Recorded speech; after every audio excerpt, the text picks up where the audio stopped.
Okay, welcome back, everybody. It's 2:30, so we're going to get started. So we're doing something a little bit different now. We're shifting our thoughts, our consciousness, our intellectual power over to some other difficult questions and potentially difficult answers. So we're going to talk now about astronomical activity on Mauna Kea, the cultural context, the geographical context, historical context, and we have a really awesome lineup here to tell us a variety of different perspectives. And so I'll pass the mic to John O'Meara. For those of you who didn't meet him earlier, he is the chief scientist of Keck, and he will be emceeing our first panel. Thanks very much, Brian. And really, I do want to mahalo Brian and the whole team who was responsible for this meeting for actually having this session. It's really wonderful to have this session with you all, particularly folks from the continent who may not know a lot of the depth of the questions that Brian teed up around astronomy and Mauna Kea and the significance of Mauna Kea as a place to so many people for so many reasons. I'm going to be the moderator, the friendly moderator and the merciless timekeeper for our four presenters. They're each going to be giving presentations about 10-ish minutes, and then we'll have some robust time at the end for Q&A. I'll introduce folks in the order that they're speaking. So to start, we have the executive director of the Canada-France-Hawaii Telescope, Jean-Gabriel Coubet, down there at the end. Jean-Gabriel. Kaiu Kimura, who is the executive director of the Imiloa Astronomy Center and the director of the College of Hawaiian Language here at Hilo. We have Dr. Doug Simons, who is the director of the Institute for Astronomy at the University of Hawaii, and Rich Matsuda, who is the astronomy representative on the Mauna Kea Stewardship and Oversight Authority, and is also my boss, so I have to be nice to him. He's the director at Keck Observatory. So this is a wide diversity of deep knowledge on many of the issues here. It's impossible to go through that in an hour, but we've asked these folks to come and give an introduction to this multifaceted question of astronomy on Hawaii, and I think it's going to be a really great session. So mahalo to you all for coming, and for those of you who are just now joining, who were not part of the conference today, thank you all for joining us today. So I think we're going to start with Jean-Gabriel.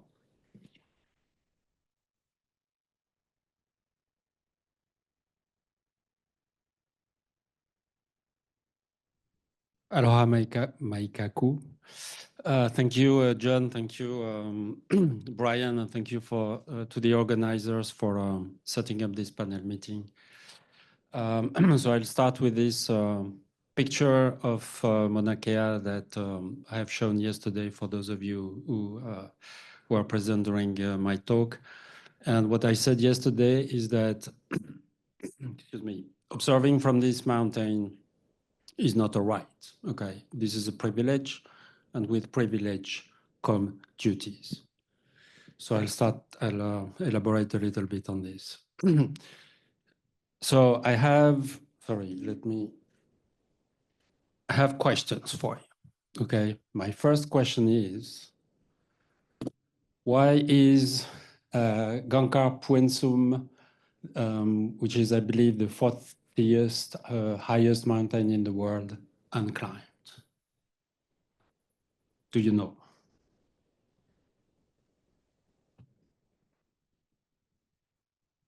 Sorry. It's difficult to climb. Probably. I'm not sure that many of us could climb it, but there is another good reason for it. It is sacred. Okay, it is a sacred mountain for obviously for the local population. Okay, so this is a mountain in Bhutan, and Bhutan has prohibited mountaineering altogether since I believe 20 years ago. Okay, so and this is not the only mountain that is unclimbed or that is forbidden to be climbed. You may have, sorry, I will keep doing this mistake. I have to switch here. Mount Uluru in Australia, and I'm sure that many of you also know about it, used to be possible to climb, but it was closed to climbers in 2019 for exactly the same reason, okay? Because this is a sacred mountain for the local population. So sacred can be understood as not only a religious term, okay, but it simply means that these are mountains that are very significant for the local population. So Maunakea is not any different, okay? It is a sacred mountain, as you all know, and we have been privileged to be able to climb it and to do astronomy from the summit. But as you know, there are also people claiming that this is a sacred mountain and therefore that we should not be up there. So it is very important that we all understand, realize that this is not a unique situation, and we have to accept this situation.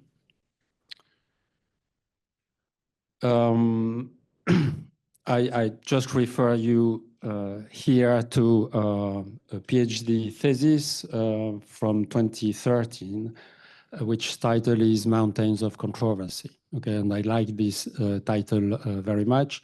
I really encourage you to read this amazing work.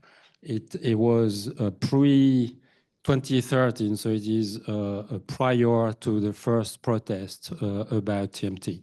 And when you read it, it's not only about Maunakea, it is also about Mount Graham and Kitt Peak. When you read it, you will really understand very well what happened after that, okay? All the ingredients of what happened later or in this thesis.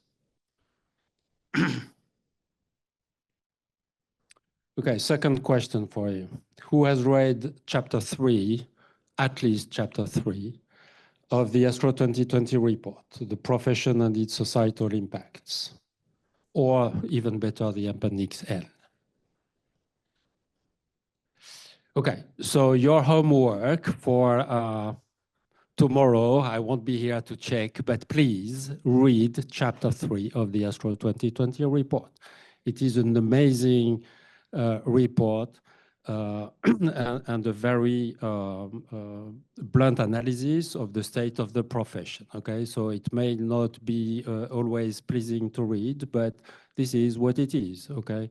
And it is amazing that the US Academy of Science could come up with this, again, very honest and very clear description of the state of the profession. So I really encourage all of you to read it, and appendix N as well. If you are really in a hurry and you don't want to read it all, I made it a little bit easier for you. So I have extracted some excerpts of this chapter and of this report. You can look at the QR code, and there are excerpts from this report. I'm not going to read them here, but I like the very first bullet, which is astronomical activities do not occur in vacuum, disconnected from other global concerns. Okay, this is very much, again, where we are here, in particular in Hawaii. Okay, and last question, who knows what community astronomy is? So the fact that nobody really answers is probably the right answer, because I don't know either, okay? Nobody knows. But this is what the Astro 2020 report asks us to do, to develop this model. This is not something which is unknown from the scientific community, okay? For some reason, it does not.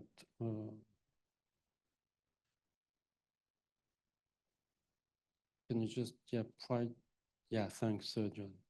So community science is not a completely new concept. If you Google community archaeology or community forestry, you end up on Wikipedia pages, which of course demonstrate that these are more than concept, okay? These are really, this is a reality in some other disciplines of science, okay? And these are disciplines which obviously happen on the field, happen on you know, lands, indigenous lands or other types of lands. And this is exactly, again, the situation we are in, okay? We are here on indigenous land, and astronomy is practiced very much from, at least from the ground, of course, on indigenous lands, okay? Be that on the mainland, be that in Hawaii or in Chile. So it is up to us, astronomers, to, can you just go back 1 sec, please? Thanks.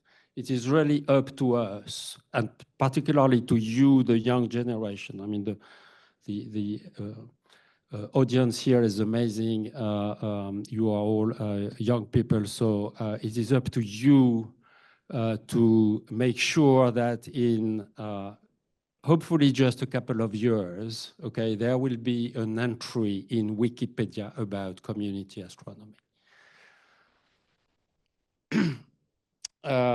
Okay, so some of us wrote a paper a couple of months ago, including people here in this room,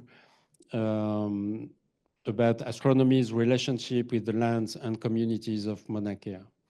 I just refer you to this paper if you're interested to learn a bit more about the history of not so much about astronomy development, but the recent history and where we are today with a paradigm change happening in Hawaii with a new authority, and Rich will elaborate on this.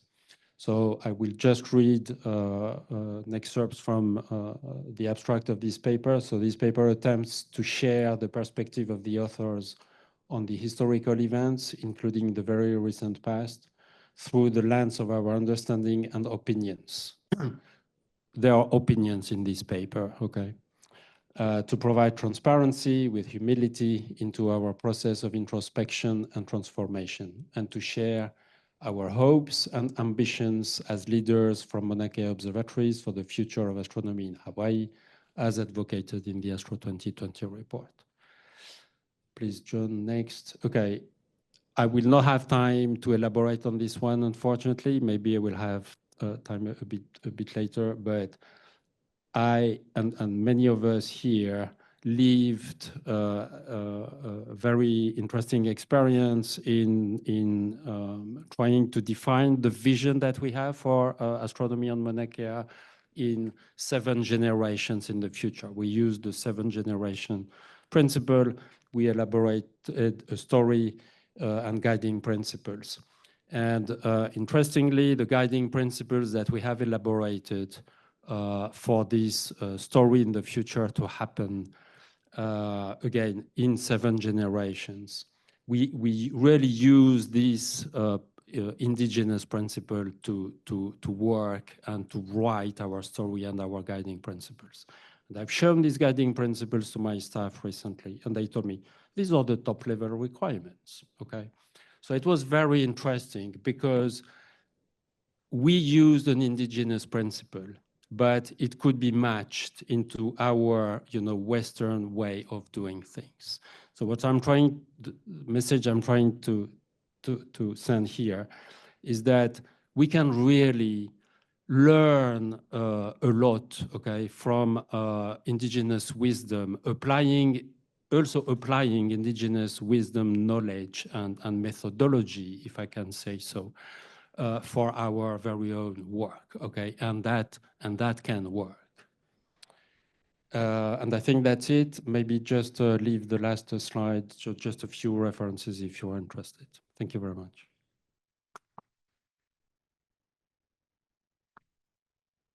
So what we're going to do is keep the questions to the whole group here, and I think we're just going to switch the slides over. And up next is Kaiu.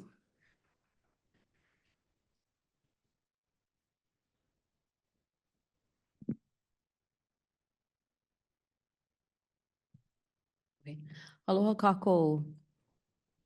Mahalo for the opportunity to be here with you all this afternoon and to be amongst this highly esteemed panel. I really appreciate it. I will try and be brief. I have a lot of slides, but I don't know that I'm going to get through them all. So like John shared earlier, I have the privilege of working at this great place called Imiloa Astronomy Center of Hawaii. Some of you know, maybe not all of you, but I do not have a professional scientific background. I come from this community, which is a community that's dedicated to a movement of renormalizing our Hawaiian language in its own homeland here in Hawaii. If you don't know, about 40 years ago, we had a population of roughly about 2,000 Native Hawaiian speakers, 60% or 80%, sorry, over the age of 60. So their Hawaiian language transmission to future or younger generations was not happening. And when that happens, that language goes on the trajectory of becoming extinct. So 40 years ago, a handful of strong community leaders got together to discuss that issue of losing our language and spent their entire lives working to make sure that it doesn't go extinct. And so 40 years later, we have about 30,000 people now identifying as Hawaiian language speakers, some of whom are captured in this image sitting at the state capitol on Oahu. So in a short 40 years, there's been positive, tremendous growth. But this is what brought me to partnering with the astronomy community to build what we know now today as Imiloa.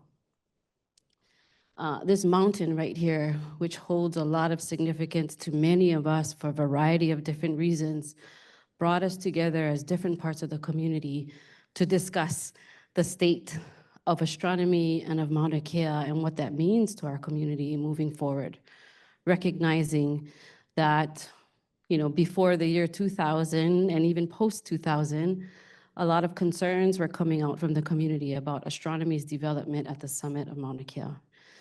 And so for me, I have personal familial ties to Maunakea, grew up with it as an elder, as a kupuna, and as a place that my family would frequent for a variety of things, including traditional practices of placing the piko of our babies in Lake Wai'au, which I'm not telling everybody to do that, but I'm saying that because it is a Hawaiian practice for certain families to place their that little dried piece of skin in Wai'au to symbolically, metaphorically, and physically connect that child forever to where they come from. So Hawaiian families, there's many different places, whether it's the ocean or other places on land, that's a normal practice.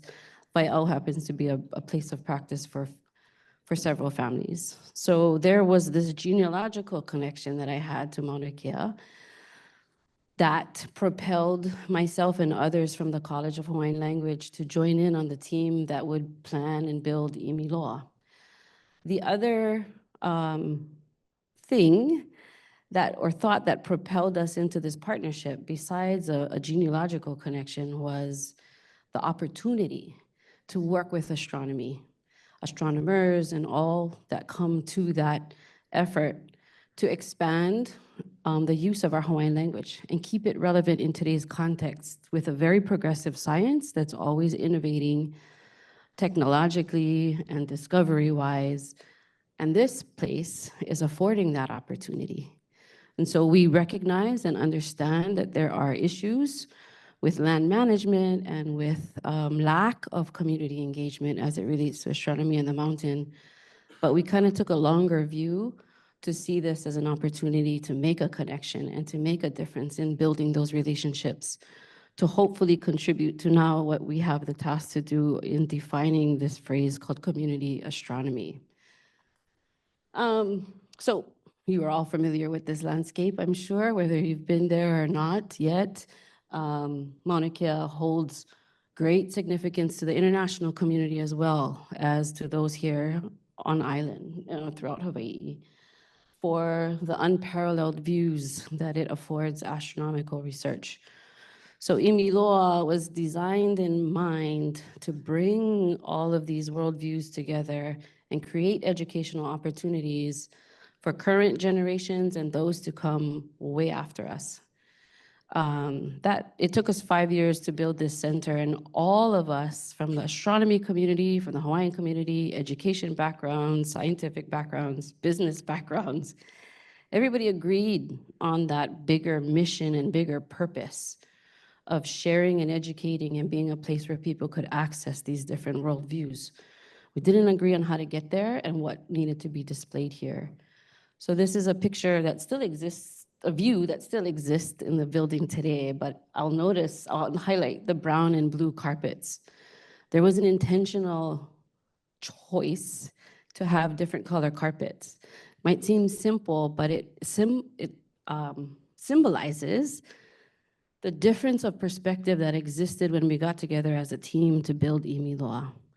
At the end of the day, we decided on real estate. You have 50% of the floor and we have 50% of the floor because we couldn't agree on how and what to exhibit in the exhibit hall.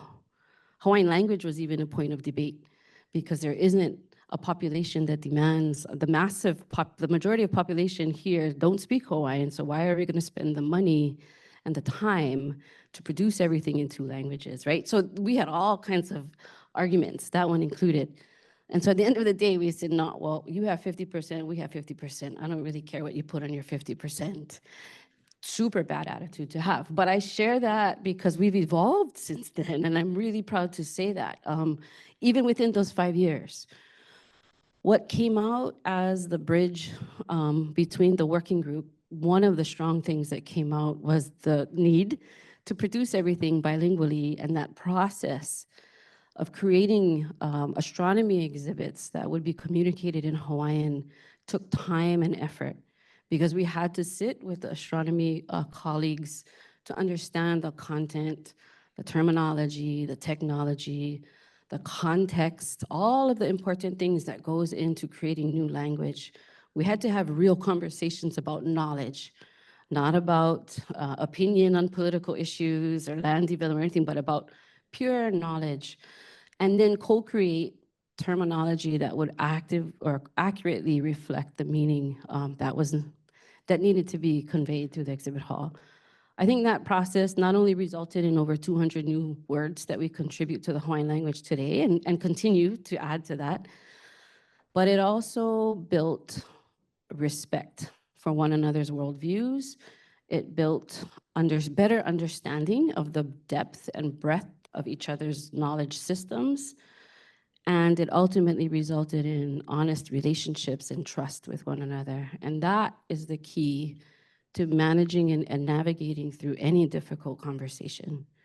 To build sincere, honest trust, not because you have to create an exhibit together, but because you actually got to have a conversation, human to human, and determine, and discover, I should say, where your common values lie, where your intentions lie, and build relationship off of that. So if there's anything that I say today that I would like for you to take away, it would be that. There is no checklist to say this is how you should go in and work with communities, and in particular, Indigenous communities. We're all different, even amongst ourselves as a Hawaiian community. We're not monolithic, right? You hear that all the time. We truly are not, right? As with any race on the planet, we're very diverse in our thinking and in our ways of acting. But a human level, everybody benefits, I think, from taking the time to sitting and getting to know one another as a human. So I'm proud to say, as a result of that time spent and that intentionality, we've been able to now, we're almost 19 years old, being open to the public. We've been able to hold a variety of programs, develop a slew of curriculum in partnership with astronomy, as well as with other scientific experts that are all represented on Maunakea. But we've been able to host a lot of educational programs and benefit, I'd like to think anyway, for the community here locally. Okay, this is my recycled slideshow. But in the journey of building our educational portfolio and continuing to be in relationship with our community and designing educational opportunities that meet the needs and the interest, but also interject new information and new technology in those learning opportunities, right? The road hasn't been smooth in our community either as it relates to astronomy. So when Imiloa came out, it came out of a master plan that the University of Hawaii put together, and it was a response to communities saying, hey, there's not enough opportunity to know what's going on in Maunakea as it relates to astronomy. So from our inception, we came out of a divide, out of a negative, and we had to recoup ground, right? We had to build trust in the community. We had to invest time. And then we opened in 2006. Fast forward a decade and some change later, protests happened around the 30-meter telescope and its construction on Maunakea.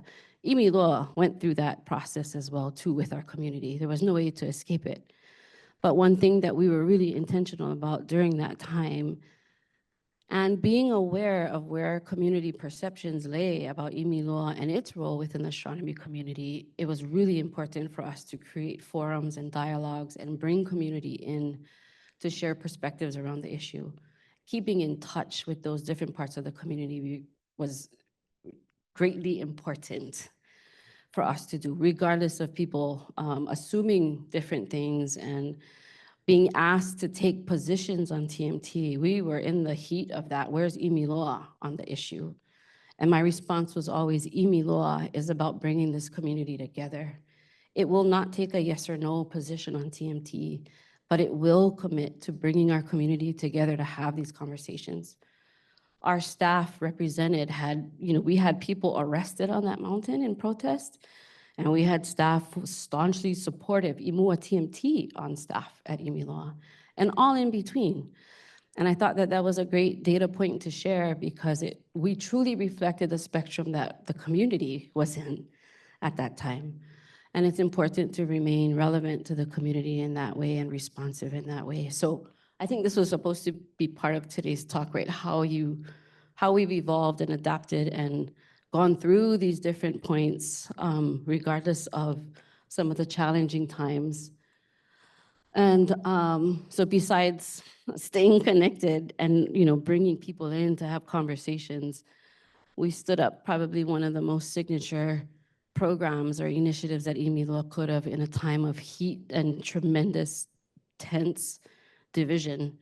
And that's Ahuahei Noa. And I'm just going to scroll through these pictures, but this is something that Doug was heavily involved in, community elders, and young students who arguably were all part of the protest on Maunakea.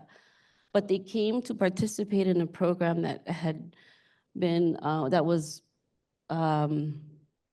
suggested to us by a community elder who said, we gotta have access to these cutting edge discoveries because it's in our Hawaiian DNA. We always connected to the cosmology of our universe, and we named things and we told stories about things, and we have to keep that going in the context of today and what these telescopes are helping us further uncover or better uncover. So getting the next generation of students in on the premise that through our language and through our Hawaiian knowledge and our literature that we have and our stories passed down through generations, we're going to co-explore these astronomical discoveries coming from Maunakea. And we're going to recognize them as Hawaiian discoveries because it's Maunakea that's affording these discoveries. And we're going to tell the world that story, or these stories, this new knowledge base that we're creating to the rest of the world as well, because it's that good and it's that important. So our students' work have gone on to be published in national and international outlets, talking about Astro 2020, Imiloa, and this initiative is cited as one of the initiatives to be looked at as part of this community astronomy effort. And then we're taking that out to work with other indigenous communities throughout the US and throughout the world, because we strongly believe in these points that I'll leave on the slide and hand back because my panel facilitator is signaling me to do so, but I'll save the rest for Q&A. Mahalo.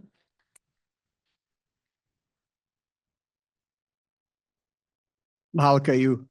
We're going to set Doug up, and I'm just going to take any time that you went over and take it out of Rich's talk. Yeah.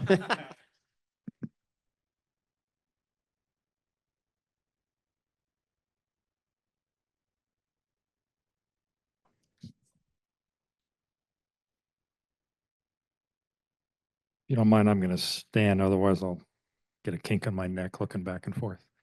Okay, about 8 slides altogether for you. This is titled Future of Hawaii Astronomy. I'm going to take you back 50 years as part of building up that future, and try and walk you quickly through more of a matter-of-fact set of presentation slides. I hope it feeds naturally into Rich, who's going to cover Maunakea Stewardship and Oversight Authority. I was asked to go over some of the history and sort of basic facts and figures behind Hawaii astronomy.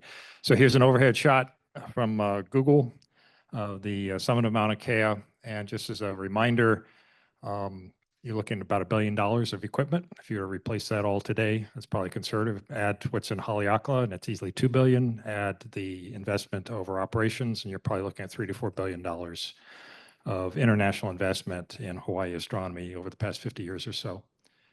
It's a remarkable international partnership, maybe unique in the entire state of Hawaii. When some of you visit Halepahaku, is it Saturday? Friday, some of you heading up, you'll see a pretty amazing display of flags in the lobby area. Those are all representative of all the federal governments that sponsor Mauna Kea astronomy.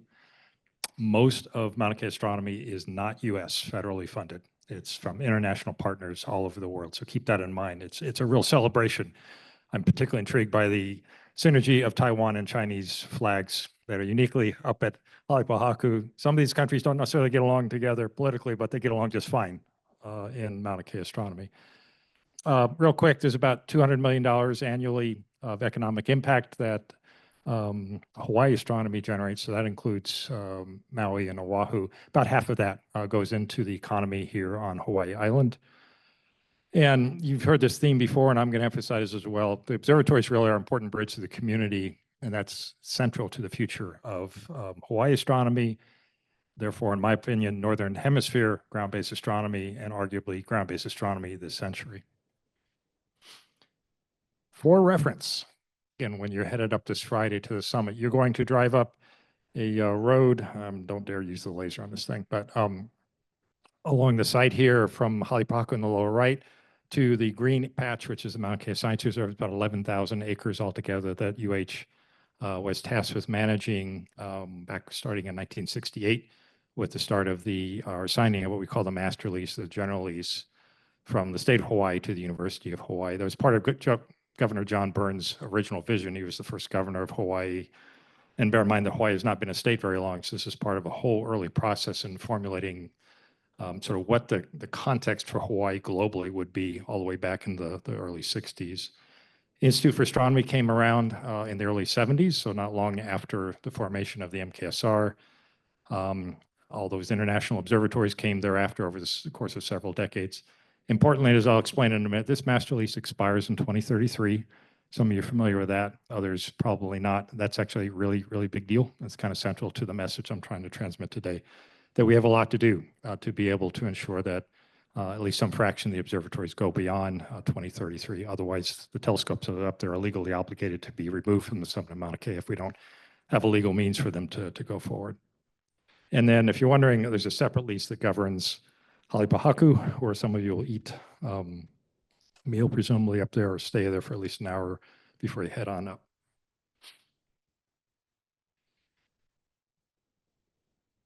So that lease is only about 10 pages long. I've read it.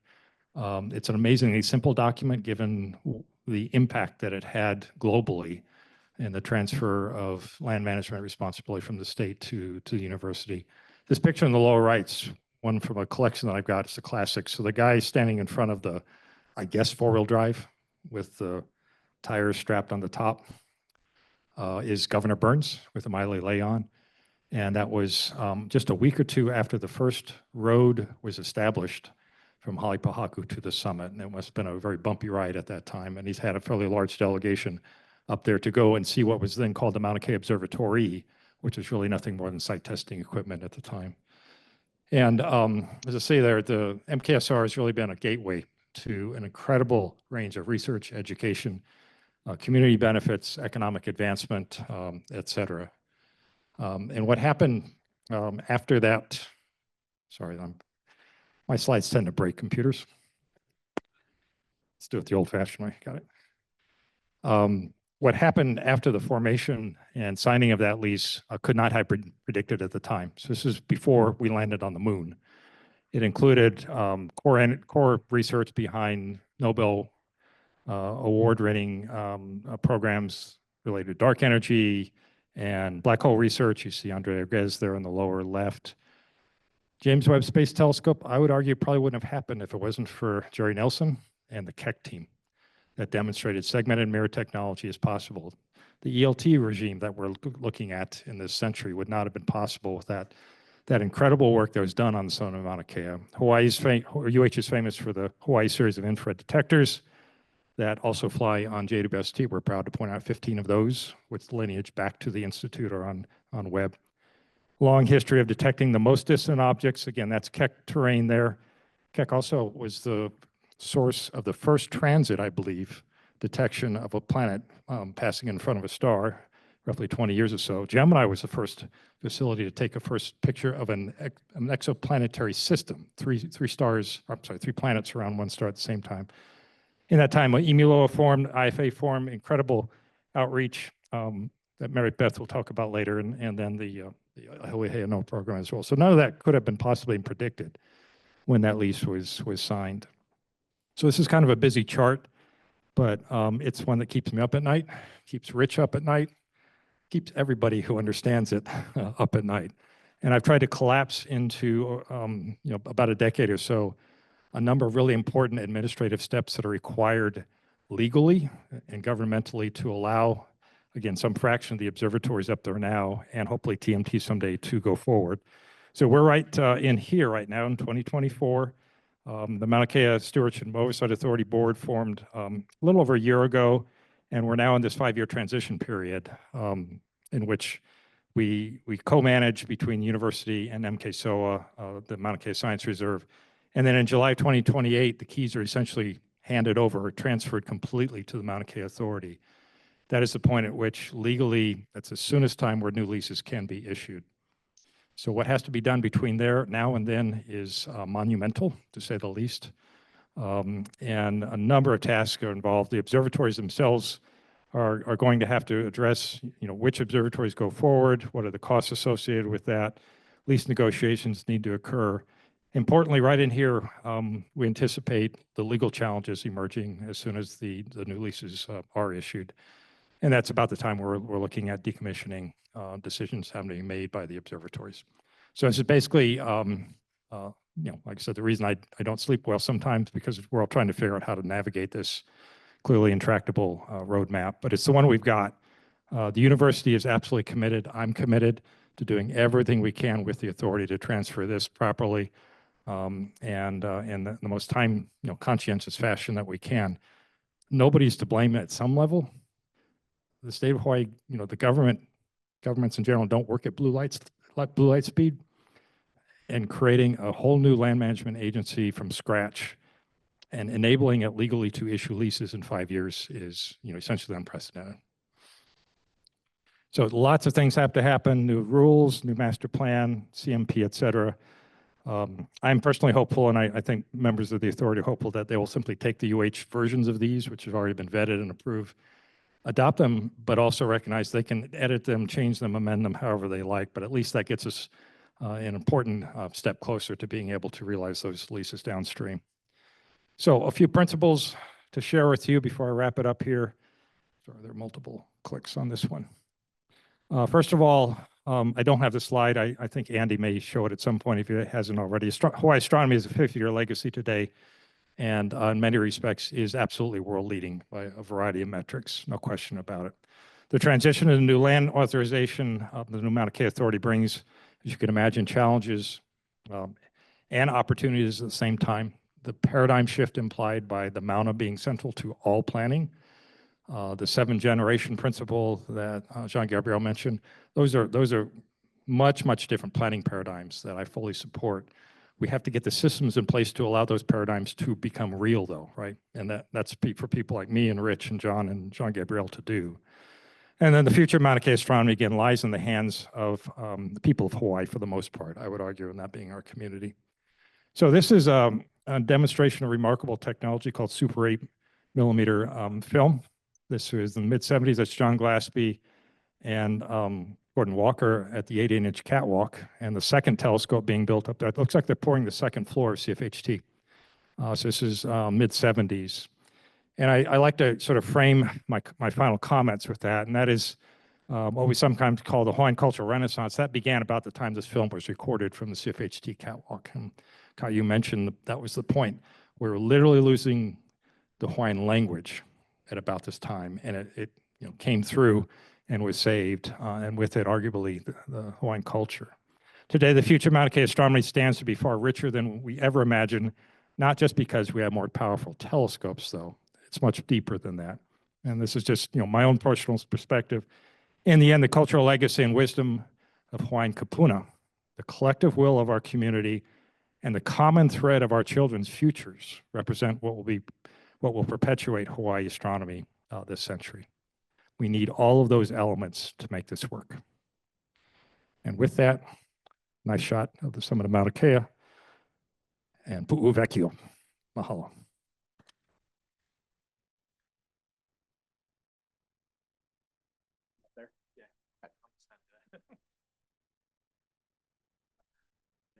Oh, okay.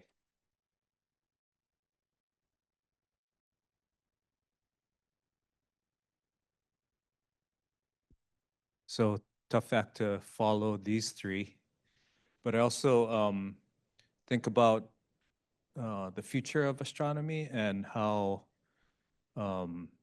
we each have a kuleana or responsibility, both to astronomy, but also to Mauna Kea and to our community here in Hawaii.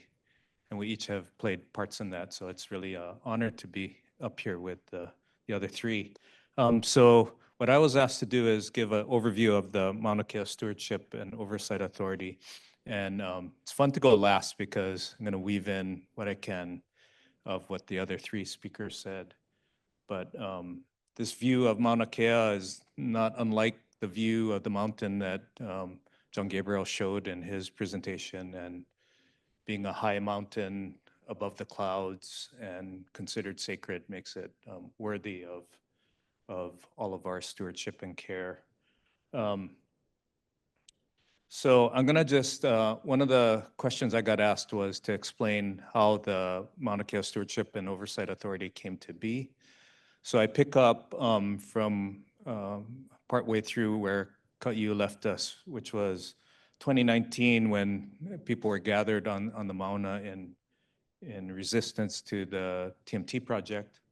And if you were here at that time and you work at Gemini or one of the other observatories, you'll remember this. This was a very emotion-filled time with many people there at the base of the mountain. So summit of Mauna Kea is up to the rear here. And in 2020, basically the global pandemic came about in the spring, and that encampment was removed basically, or people left because of the public health concerns. Also, the fact that the government and the project, the TMT project, said no, we're not going to attempt any sort of construction in this state of the global pandemic. And at that time, the state of Hawaii, the Department of Land and Natural Resources, ordered a third-party review of the management of Mauna Kea. And the findings I summarize here were that the university and state had generally done a very good and effective job of managing and implementing the comprehensive management plan on the summit of Mauna Kea. However, this third-party review found some noted exceptions. Basically, in regard, I'll point you to the second and third bullets, a lack of consultation with Native Hawaiian community on cultural and resource issues, and ineffective engagement with Native Hawaiian communities on education and outreach efforts, including decision-making process related to management of Mauna Kea. And this is, so, John Gabriel talked about the divide, Caillou talked about it, Doug talked about the amazing work that was being done, but these things were not well connected. per this third party review finding.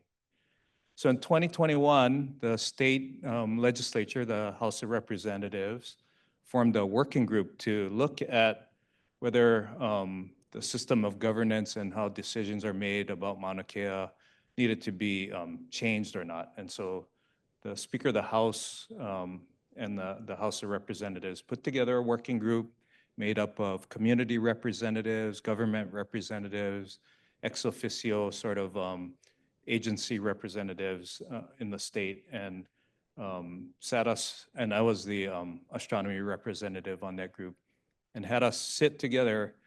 And as you was talking about the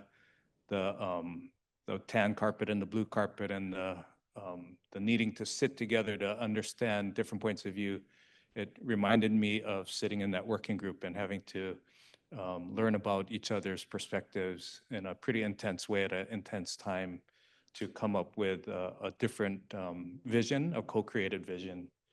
At the same time, and touching back to John Gabriel's presentation, the National Academies published the Astro 2020, and he already covered this, so I won't go too far into this, but basically this model of community astronomy and the principles of listen and empower aim to do good for all and invest in the future together. The Mauna Kea working group was really kind of in the process of listen and empower. So kind of releasing the thought of control and to talk about how we might make decisions together differently. So the working group came up with a report in 2022, the beginning of 2022, and it's titled there, He Laho Keia Mauna Awa Kea, New Day on Mauna Kea, which talked about a community-based management structure for the mountain. It was a suggestion by this working group. And it turned into a bill in the legislature in 2022. And Doug covered part of this, but basically created an authority. In the bill, it talks about establishing a mutual stewardship paradigm in which ecology, the environment, natural resources, cultural practices, education, and science are in balance and synergy. Doug, I think, had earlier mentioned the idea of Mauna Kea in the middle and the different perspectives and uses of Mauna Kea, surrounding Mauna Kea with the thought that everyone has one thing in common is a true deep appreciation for this mountain from different perspectives. So that's kind of the idea of mutual stewardship.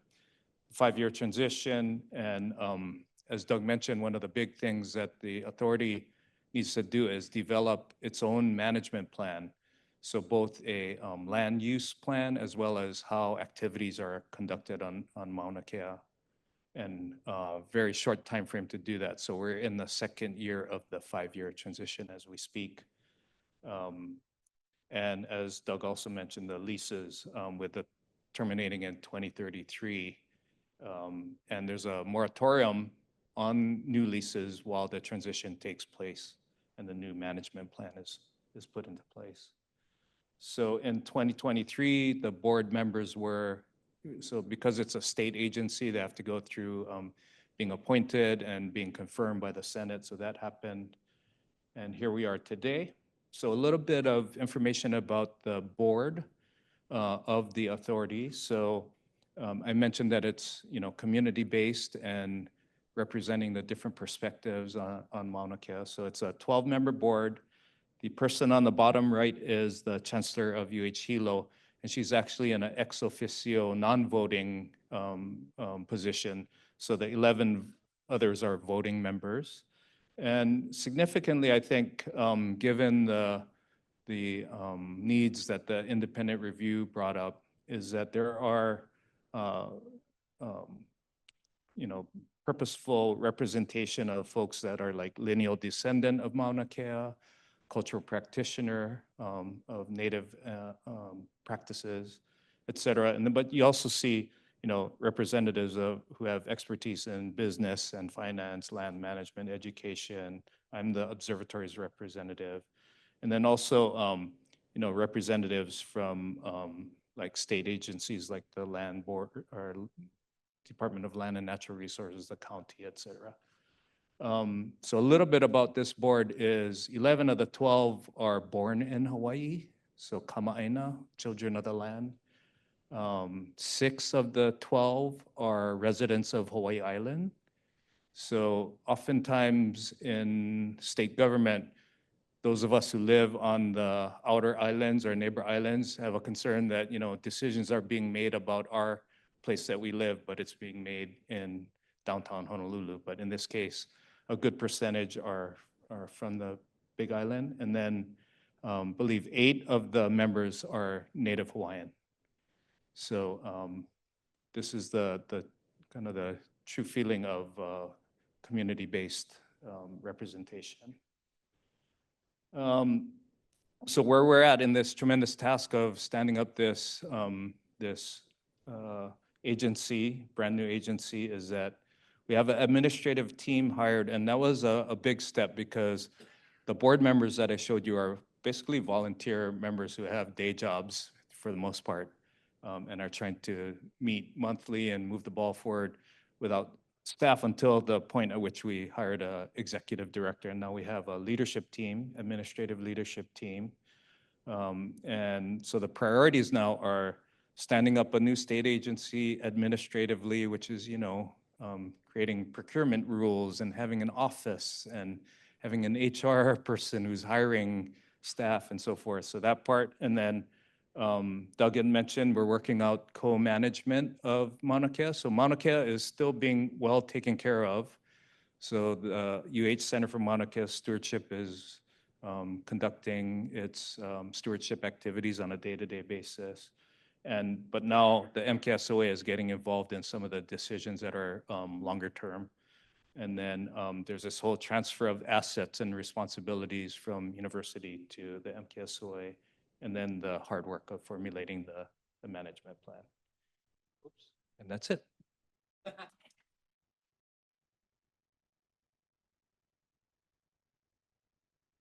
Thanks, Rich. We're now going to go into Q&A. And I guess if there's also monitoring of questions online as they come along. We've got microphones that can be walked around as needed for questions. So anybody want to kick it off in the room? Otherwise, I'm happy to kick one off.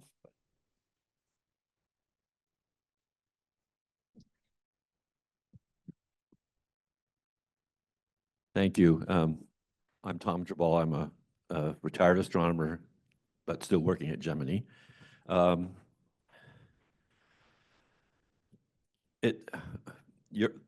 talks here went back to about 1967, and this is not really a question. It's just a comment that the beginning of astronomy on Mauna Kea, or the thoughts of it, were well before that, and they did not come from astronomers.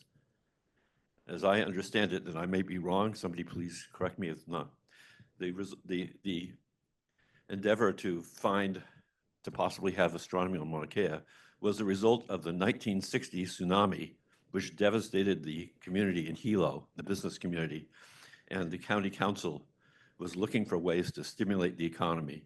And one council member, whose name unfortunately I've forgotten, someone can remind me, wrote to hundreds of astronomy institutions in the United States asking if anyone would be interested in building an observatory. They got one answer from the Lunar and Planetary Laboratory, the head of that laboratory, Gerard Cowper, and he came out and started the process. And I won't go any further than that because this is just interesting history I think everybody should know. Thank you.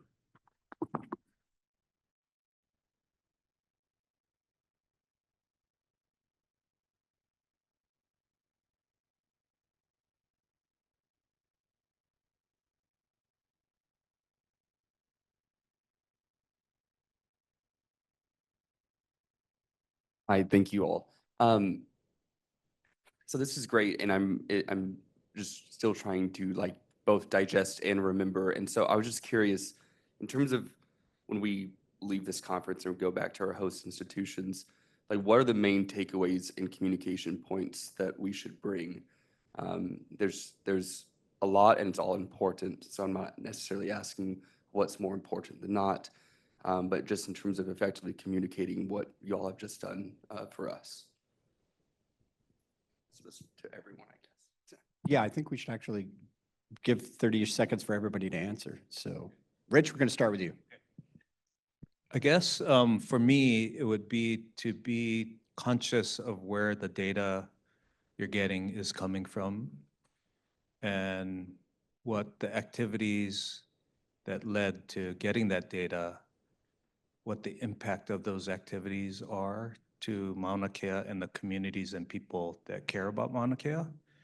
I think with that level of introspection, awareness, and humility, that I think then actions will be more cognizant of the bigger picture. And it's easy to just focus on the data sets coming out, but to have that bigger picture question or awareness and to ask those questions, I think is a great place to start. So sharing information about what you learned here today and saying, oh yeah, that data came from that environment and system and community would be, and place would be a great place to start.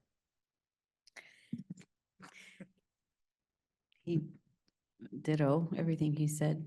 And I might just add a little bit to say that in particular, I want to advocate for Indigenous community engagement.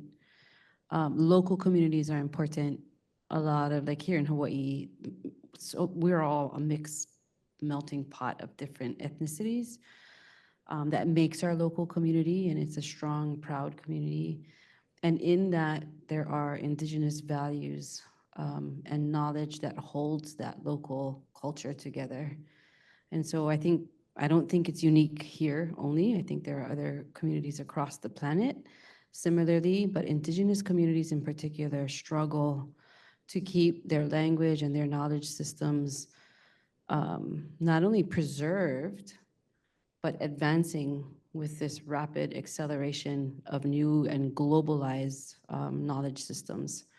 So I just want to particularly identify the importance of Indigenous populations, no matter where the work is being done. And sometimes that means, though, that the Indigenous community is not interested.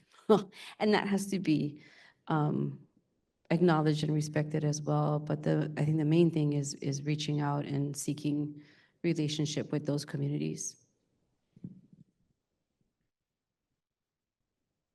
Gabriel, Doug?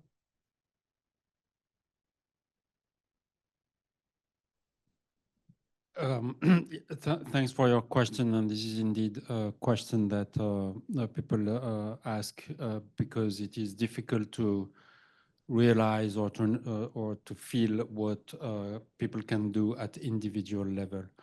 And I may repeat a little bit what Caillou just said. I think it is, and what Rich said as well. Okay, the first thing is an individual work. Okay, individual introspection to try to understand how our community works. Because make no mistake, okay, it is not just what we are living here is not just our problem. Okay, it is the problem of the whole community. Okay, of the whole astronomical community. So do your introspection, pay attention to the history of Hawaii, or of other places where we practice astronomy. Again, we practice astronomy a lot from indigenous lands. Okay, so this is in our knowledge. Okay, our very astronomical knowledge owes a lot to the lands and the people from where we observe. Okay, so pay attention, be sensitive to it, question the decisions that are made. Okay, and and work from there. That would be my first answer to your question. And indeed, locally, there are other situations that may be completely distinct from the one we have here. Recently, I was in France, and there is a radio telescope, and there was a big issue between the observatory and the local population, because the local population could not use their smartphones because there is, a green region. This has created a tremendous amount of trouble, okay? And eventually they had to work together, okay, to try to find a solution. So it is really be a citizen. We are funded, most of us, by public funding. We are citizen, act as citizen, and not just as scientists, okay? We have to engage. And I think the key word is just engagement.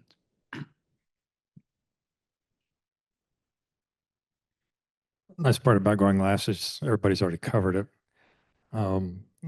I will emphasize, though, Kayu's perspective that there's no demographic in Hawaii that is monolithic in their approach. The Hawaiian community has a variety of opinions about the Maunakea controversy, like any other community. We were asked to kind of give you 4 10-minute core dumps of something that is spectacularly complicated. For every bit of knowledge you think you've got at the end of this, it's 100 times more nuanced and complicated. I'm not trying to, smooth over the rough edges, so to speak. But what ran through my head when you asked your question, and Rich will remember this, we wrote a letter in 2019, we being the observatory directors, to the AAS, to the IAU, and others. And amongst the themes was, this is an island issue, this is a local issue. We're getting a lot of, how can we make this right? How can we fix this for you? For me, as I said in my slide set, there will be no forward path for Hawaii astronomy without community support. Broadly, not just Hawaiian, but more broadly. And broadly, there is strong support. I want to give you the wrong impression. There really is. The flip side is the federal governments that pay the bills are going to have an equal say in whether or not Mauna Kea astronomy goes forward. The government in between that makes all the rules and regs, they will respond to one or the other, right? But it's ultimately the people who pay the bills and the people who live the life here in Hawaii that are going to decide the future. Yeah, I think we have time for one more question before break.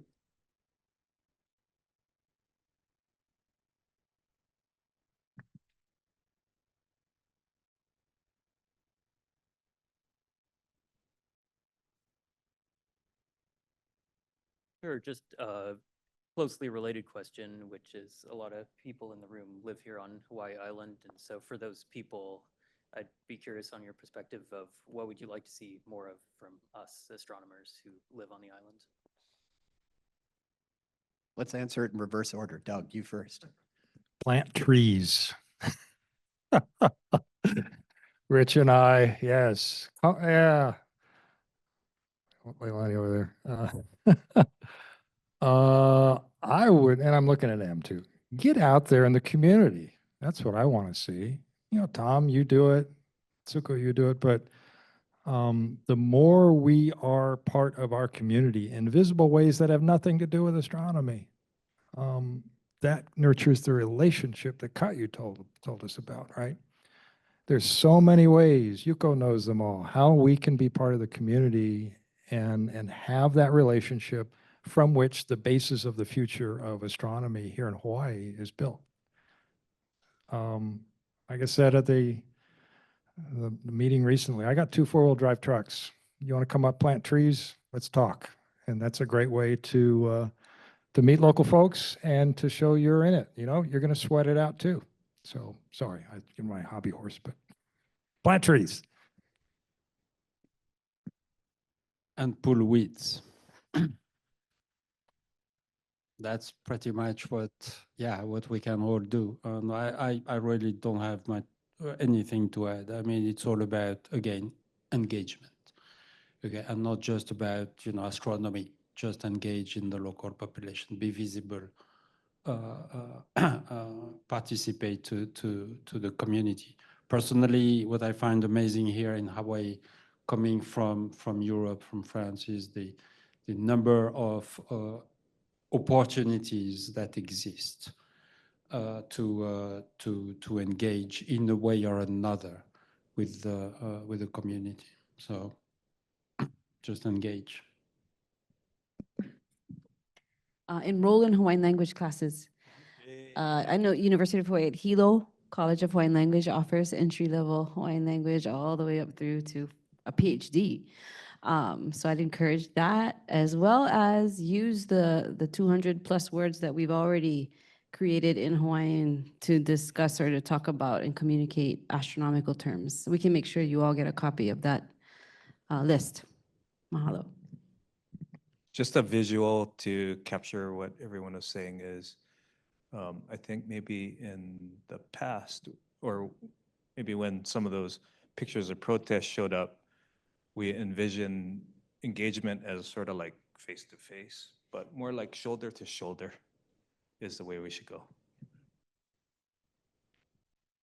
All right, I think with that, I'd just like us to all please give the panelists here a mahalo. Thank you for applying. And I'm going to hand it over to Brian for logistics, in which I think he says it's coffee break, but I want to make sure. Before we go to coffee break, so I'll just remind everybody that we have another panel later today. And funnily enough, that's all about engagement. So if you want to hear more about this, this last answer previewed what we're going to be talking about later this afternoon. We also have a science talk in between by David Anderson about the TMT. So we'll go to coffee break. One other logistical point is that on Friday, this was mentioned by Doug, some of us were going to be going up to Maunakea. We'll be going to Imiloa beforehand.